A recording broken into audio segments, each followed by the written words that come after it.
안녕하세요. 법규 이주혁입니다. 이번 시간은 19의 기출문제를 함께 살펴봅니다. 1번입니다. 주택상사채에 관한 설명으로 옳지 않은 것 찾도록 되어 있습니다. 답은 5번입니다. 주택상사채 납입금은 국토교통부 장관이 정하는 금융기관에 관리한다. 주택상사채 발행하게 되면 사채 발행함으로써 들어오는 돈을 법에서는 납입금이라 표현합니다. 저 납입금은 보증기관과 사채 발행자가 협의하여 정하는 금융기관에 관리하도록 되어 있습니다. 그래서 국토교통부 장관이 정하는 금융기관에 관리한다. 이 말 자체가 잘못된 겁니다. 1번 사채 발행 규모에 대해서는 한번 확인해 놓으시고 2번 사채 상환기간은 3년 초과할 수 없습니다. 이 상환기간은 발행한 날부터 주택공급계약 체결일까지의 기간을 말하며 그러한 기간이 3년 초과할 수 없습니다. 그리고 3번, 4번 당연한 이야기로 한번 확인해 놓습니다. 2번입니다. 투기과열지구 지정 해제에 관한 설명으로 옳지 않은 것 찾도록 되어 있습니다. 답은 2번입니다. 투기과열지구를 지정하는데 그 지정 목적을 달성할 수 있는 최대한의 범위로 해야 한다. 우리가 지금 공부하고 있는 주택법은 공법으로서 공공복리를 달성하기 위해 다양한 규제를 가하게 됩니다. 그러면 이런 규제는 규제를 가하는 목적이 있고 그 규제 목적을 달성하기 위한 수단이 있는데 저 목적 달성을 위한 수단은 필요 최소 한도의 원칙에 따라 수단을 발동하도록 되어 있습니다. 우리 주변에 여러 집회가 있습니다.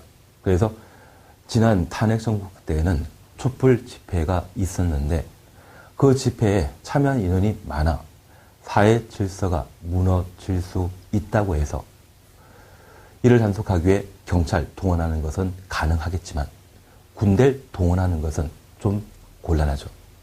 그래서 어떤 집회에 안전을 도모하기 위해서라면 교통경찰 등을 동원해야 되지 군인 동원해서 진압하는 것은 곤란할 겁니다. 그래서 어떤 목적을 달성하기 위해서는 그 목적 달성할 수 있는 수단은 필요 최소 한도의 원칙에 따라 처리하도록 되어 있습니다.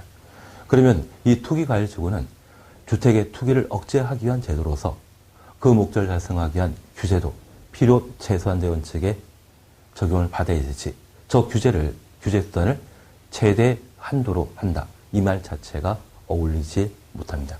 그래서 공법과 관련된 기본적인 법 원칙으로서 필요 최소의 한도의 원칙, 비교 형량 원칙이라는 말을 이해하시면서 관련된 지문을 살펴주셔야 됩니다. 그래서 2번은 답을 2번으로 해놓습니다. 1번은 투기과열지구 지정 절차 방법에 관한 사항으로 현재 투기과열지구는 국토교통부 장관 또는 시도의사가 투기과열지구를 지정하게 되는데 주거정책심의위원회 심의 거쳐 투기과열지구를 지정하고 있습니다. 그리고 3, 4에 대해서는 그냥 한번 봐놓습니다. 그리고 5번만 봐놓습니다. 국토교통부 장관이 투기과열지구 지정하거나 해제할 때에는 시도의사의 의견 들어야 하며 시도의사가 투기과열지구 지정하거나 해제할 때는 국토교통부 장관과 협의하여야 한다. 그래서 절차에 관한 사항으로 투기과열지구를 지정한 자가 장관이면 시도의사의 의견 들어야 하고 시도의사가 투기과열지구 지정하는 때는 장관과 협의하는 절차 확인해 놓습니다.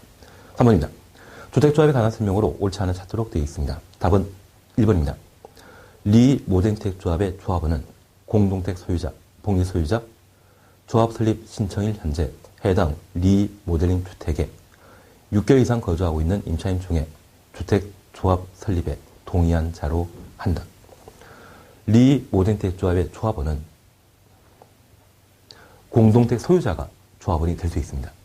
임차인은 조합원 자격 아예 없습니다. 그래서 답을 1번으로 해놓습니다. 그리고 2번에 대해서는 꼭 한번 확인해 놓습니다. 변경인가를 제외한 변경인가 제외 가로 해놓습니다.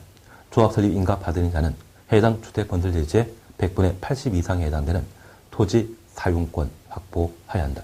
설립, 인가 동그라미 해놓습니다. 우리가 주택조합과 관련되어서는 조합 설립 절차 요건으로서 시, 군, 구청장에게 주택조합에 대한 조합 설립 인가 받거나 조합 설립 신고하고자 하면 일정한 요건을 충족했어야 됩니다. 특별히 인가 받아 설립하는 지역주택조합과 직장주택조합은 주택건설예정제 80% 이상의 토지 사용권을 확보해야 되는데 이 토지 사용권은 조합 설립 시에만 필요하고 조합의 해산 그리고 변경 시에는 대지 사용권이 필요 없던 점을 기억해 놓습니다. 그리고 조합원 수는 주택건설 예정 세대수의 2분의 1 이상이며 최소 20명 이상을 확보해야 됩니다. 이러한 조합원 자격은 조합 설립 인가 신청일부터 입주 간일까지 무주택 세대주이거나 85제곱미터 이하의 주택을 한 채 소유한 때 조합 설립 인가 받을 수 있고 리 모델주택조합의 설립 인가 받고자 하면 기간에 관한 문제로 사용검사 후 10년 경과될 것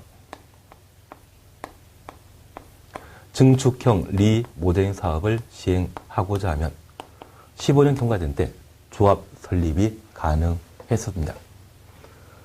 이러한 조합원 수에 대해서는 따로 제한하지 않는데 현재 리모델링 사업은 단지 전체에 대한 리모델링 사업과 동별 리모델링 사업이 가능합니다. 한 동의 구분 소유자가 10명이면 저 10명만 가지고도 조합 설립할 수 있죠. 그래서 조합원 수에 대한 제한이 없습니다. 최소 20명 이상이다. 예정 세대수의 2분의 1 이상이다. 이는 지역, 직장주택조합의 조합 설립 요건이온 것 기억해 놓습니다. 그리고 조합원 자격은 공동택 등을 소유하고 있는 소유자가 조합원 될 수 있고 이러한 조합을 설립하고자 한다면 주민 결이 필요하죠. 그래서 최근 개정된 사항으로 동별 리모델링 사업을 위한 조합 설립 시에는 그 동의 구분 소유자 및 의결권 3분의 2 이상의 동의 필요하며 단지 전체를 리모델링 하고자 한다면 전체 구분 소유자 및 의결권 3분의 2 이상의 동의와 동별 구분 소유자 및 의결권 과반수 동의 받은 때 조합 설립 인가 받을 수 있다는 점 기억해 놓습니다.